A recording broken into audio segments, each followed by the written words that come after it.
Hi, எல்லோருக்கும் வணக்கம். Welcome to Vijith voice. So இந்த வீடியோவில் நம்ம கமல் சார் பற்றின சில தகவல்கள் தான் நம்ம டிஸ்கஸ் பண்ண போகிறோம். ஸோ வீடியோக்குள்ளே போகிறதுக்கு முன்னாடி நம்ம சேனல் நீங்கள் புதுசாக இருந்தீங்க இல்லை சப்ஸ்கிரைப் பண்ணாமல் இருந்தால் கண்டிப்பாக சப்ஸ்கிரைப் பண்ணிக்கோங்க. வீடியோ மறக்காமல் ஒரு லைக் பண்ணிக்கோங்க.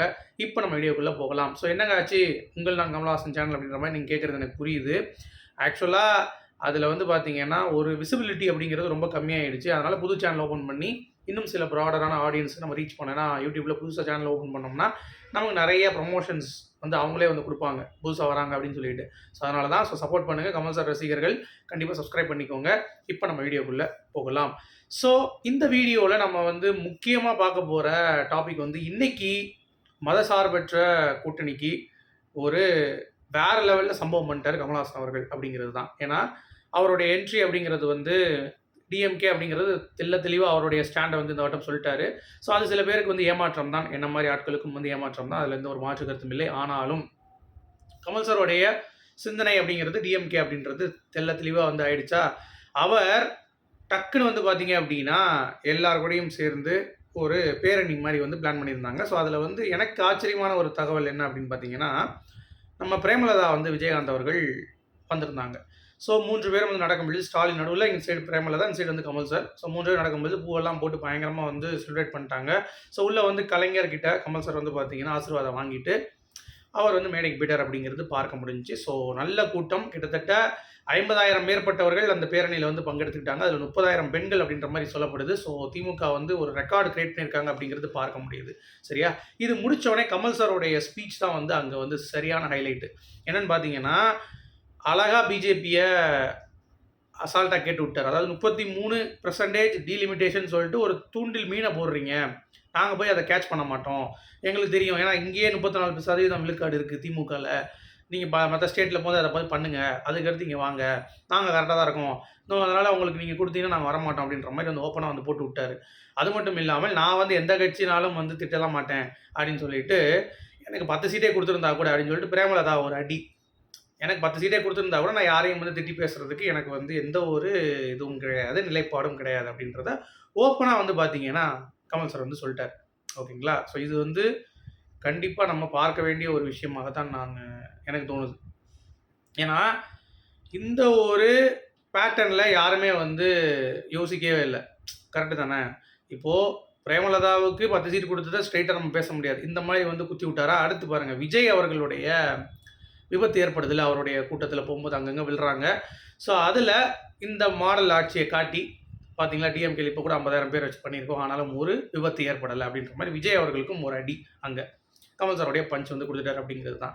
அதுக்கு அடுத்து நான் யாரையும் திட்டவே மாட்டேன், எனக்கு அதை பற்றி தேவையே கிடையாது, என்னை பொறுத்த வரைக்கும் திராவிட குடும்ப அரசு வந்து வரணும் அப்படிங்கிறது என்னுடைய நிலைப்பாடு அப்படின்ற மாதிரி சொல்லிட்டு இன்னொரு தகவல் வந்து சொன்னார். என்னன்னு பார்த்தீங்கன்னா, நான் இனிமேல் பிரச்சாரத்துக்கு போகிறதா இல்லை பார்லிமெண்ட் எலெக்ஷன்ஸ்க்கு உள்ள பார்லிமெண்ட்டுக்குள்ளே போவா அப்படின்ற மாதிரி நான் கேட்டேன். அவர் வந்து பார்த்தீங்கன்னா நீங்கள் அதுதான் முக்கியம்னு சொல்லிட்டார் அப்படின்ற. அப்போ பிரச்சாரம் வந்து ரத்தாயிருச்சா கமல்ஹாசன் அவர்களுடைய பிரச்சாரம் அப்படிங்கிறது மிகப்பெரிய ஒரு கேள்விக்குறியாக இருக்குது.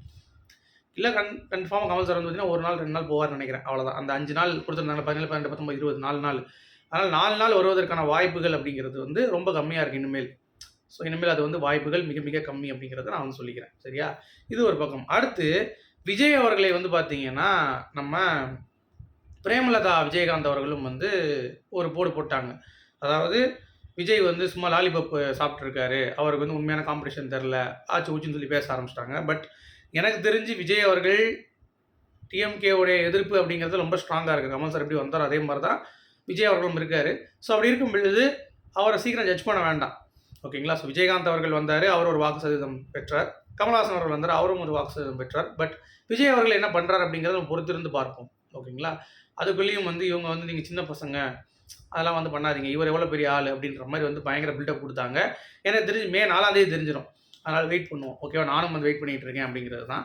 ஸோ டிஎம்கே தான் எனக்கு தெரிஞ்சு ஜெயிப்பாங்கிற ஒரு விஷயங்கள் நமக்கு தெரியுது, வெளிப்படையாக தெரியுது, ஒரு டஃப் ஃபைட் இருக்குன்ட்டு. பட் விஜய் அவர்கள் கொஞ்சம் குறைத்து மதிப்பிடுதல் அப்படிங்கிறது வேண்டாம் அப்படின்ற மாதிரி எனக்கு தோணுச்சு. ஸோ நீங்கள் எப்படி பார்க்குறீங்க அப்படிங்கிறத சொல்லுங்கள். ஆனால் விபத்தை பற்றி சொன்னது 100% கமல் சார் வந்து பார்த்தீங்கன்னா கரெக்டான ஒரு விஷயம். விஜய் அவர்கள் அது அவர்களுடைய ரசிகர்கள்ட்ட சொன்னால் கூட அவங்க கேட்க மாட்டாங்க அப்படிங்கிறது தான் வந்து பார்த்திங்கன்னா ஒரு நிதர்சன உண்மை. ஸோ வந்து ஒரு தலைவராக இருக்கக்கூடிய விஜய் அவர்கள் கட்சியை வந்து வழிநடத்த வேண்டும். அது மட்டும் இல்லாமல் அந்த தொண்டர்களை வந்து பார்த்தீங்கன்னா எந்த ஒரு அசம்பாவிதம் பண்ணாமல் கரெக்ட்டா வந்து பார்த்தீங்கன்னா, வழி நடத்தணும். ஆனா, விஜய் அவர்கள் சொல்றதே அவங்க கேட்க மாட்றாங்க. ஏன்னா, அந்த அளவுக்கு தான் வந்து நல்வழிப்படுத்தாமல் விஜய் அவர்கள் வந்து கொஞ்சம் மிஸ்டேக் பண்ணிட்டார் அப்படிங்கிறது பார்க்க முடியுது. அத கொஞ்சம் ஆ ரிசால்வ் பண்ணாருன்னா, மேபி அவருக்கும் வந்து ஒரு ஃபர்ஸ்ட்டு வராரு அப்படிங்கிறப்போ ஒரு வோட் பேங்க் வந்து இருக்கும் அப்படிங்கிறது பார்க்க முடியுது. ஓகேங்களா?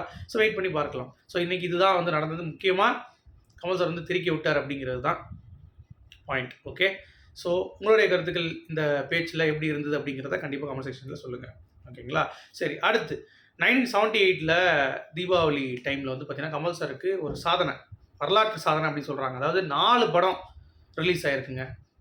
எனக்கே ரொம்ப ஷாக்கிங்கா இருந்தது. அது எந்த 4 படம் அப்படிங்கிறது உங்களுக்கு தெரிஞ்சா கமெண்ட் செக்ஷன்ல சொல்லுங்க. ஓகேங்களா? 4 படங்கள் வந்து ரிலீஸ் ஆச்சு அப்படின்ற மாரி சொல்றாங்க. ஸோ அது வந்து மிகப்பெரிய ஒரு விஷயம். அது வந்து இதுவரைக்கும் யாரும் பண்ணல அப்படின்ற மாரி. அதே மாரி அனிருத் அவர்கள் லேட்டஸ்ட்டா வந்து பார்த்தீங்கன்னா, ஒரு இன்டர்வியூல வந்து பேசியிருக்காரு. ரஜினிகாந்த், கமல் சார் படத்துக்கு எப்படி ஒர்க் பண்றதுக்கு அப்படின்னு சொல்லி கேட்டாரு. 2 பேரும் ஜாம்பவான்கள். அவங்க வந்து ஒரு ட்ரெண்ட் செட் பண்றாங்க. அதுக்கு நான் ஒர்க் பண்றதுக்கு ரொம்ப ரொம்ப ஹேப்பியா இருக்கேன். படத்தோட ஷூட்டிங் வந்து அவரும் சொல்லிட்டாரு. ஆகஸ்ட்ல தான் ஆரம்பிக்க போகுது அப்படின்னு சொல்லிட்டு. நாங்க பாட்டு 2 பண்ணியிருக்கோம் அப்படின்றாங்க. ஸோ 2 பாடல் வந்து பண்ணப்பட்டிருக்கு. ஓகே. ஸோ அத பத்தி ஏதாவது அப்டேட் வருதா அப்படிங்கிறத நம்ம பொறுத்திருந்து பார்க்கலாம். ஒரு first look poster with title நமக்கு வந்து ஆகஸ்ட், செப்டம்பர்ல எதிர்பார்க்கலாம் அப்படின்றாங்க. ஸோ ஆகஸ்ட், செப்டம்பர விட்டுட்டு நவம்பர்ல கமல் சாரோட பர்த்டேல ஒண்ணு, டிசம்பர்ல ரஜினி சார் பர்த்டேல ஒண்ணு அப்படின்ற மாரி குடுத்தீங்கன்னா கொஞ்சம் நல்லாயிருக்கும் அப்படின்ற மாரி தோணுது. ஸோ அது எப்படி பிளான் பண்றாங்க அப்படிங்கிறத நம்ம பொறுத்திருந்து தான் பார்க்கணும். ஸோ இதுதான் வந்து சினிமா சம்மந்தப்பட்ட அப்டேட் வந்து இருந்தது அப்படிங்கிறது தான். அடுத்து ஆர்கேஎஃப்ஐ புரொடக்ஷன்ல தலைவர் 173 அந்த படத்துக்கு வந்து பார்த்தீங்கன்னா, சிபி சக்கரவர்த்திக்கு ஒரு ஸ்பை த்ரில்லர் வச்சு தான் கொண்டு போயிருக்காரு. பட் ரஜினி சாருக்கு அந்த படம் வந்து பார்த்தீங்கன்னா, கொஞ்சம் நல்லா இல்ல அப்படின்ற மாரி சொல்லியிருக்காங்க போல தெரியுது. வேற அவுட்புட் கேட்டிருக்காரு. பட் அது வந்து சிபி பண்ணல. ஸோ அவர் வந்து ஆப்ட் அவுட் ஆயிட்டார் போல. ஸோ அஸ்வத் தான் வரப்போறார் அப்படின்ற மாரி தகவல்.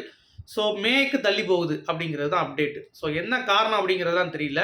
ஸோ ரஜினி சாருக்கு லாஸ்ட் டைம்ல கதை வந்து ஒரு பிடிப்பு இல்லை அப்படின்ற மாரி சொல்லப்படுது. அதனால நம்ம வெயிட் பண்ணி தான் பார்க்கணும்.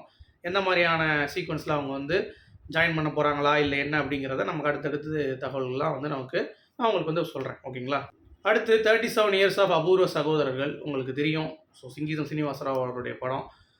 அந்த படம் வந்து அந்த டைம்ல நம்பர் 1 பாக்ஸ் ஆஃபீஸ்ல அப்படின்ற மாரி சொல்லப்படுது. நேத்து அத பத்தி பேசிட்டோம் நம்ம. பட் இருந்தாலும் இது வந்து ஒரு கூடுதல் தகவல். அதுதான் வந்து அப்ப கரண்ட்ல நம்பர் 1 அது மட்டும் இல்லாமல் அந்த ஏஜ்லயும் இப்ப 94 வயசு ஆகுதாம் சங்கீதம் சீனிவாசராவுக்கு. அவர் புதுசா ஒரு ஸ்கிரிப்ட் வந்து எழுதி ட்ரை பண்ணிட்டு இருக்காராம். புஷ்பக விமானம் மாரி. நான் வந்து இப்ப எழுதிட்டு இருக்கேன். ஸோ அது எல்லா மெட்டீரியல்ஸ் வந்து தரேன் அப்படின்னு சொல்லிட்டு, யோவ்! என்னய்யா எல்லாரும் வந்து பார்த்தீங்கன்னா, டக்குன்னு மார்க்கெட் அவுட் ஆயிட்டு இருக்காங்க. இன்னமும் வந்து புதுமையா யோசிக்கிறீங்க. இன்னமும் ஒரு கதை பண்றதுக்கு ஒரு தைரியம் எப்படி அப்படிங்கிற மாரி நமக்கு தோணுச்சு. So hats off. அது வந்துச்சுன்னா மேபி கமல் சார் அத பண்ணாருன்னா இன்னும் நல்லாயிருக்கும் அப்படின்ற மாரி தோணுது. ஸோ வெயிட் பண்ணி பார்க்கலாம். உங்களுடைய கருத்துக்கள் மீண்டும் சொல்லுங்க.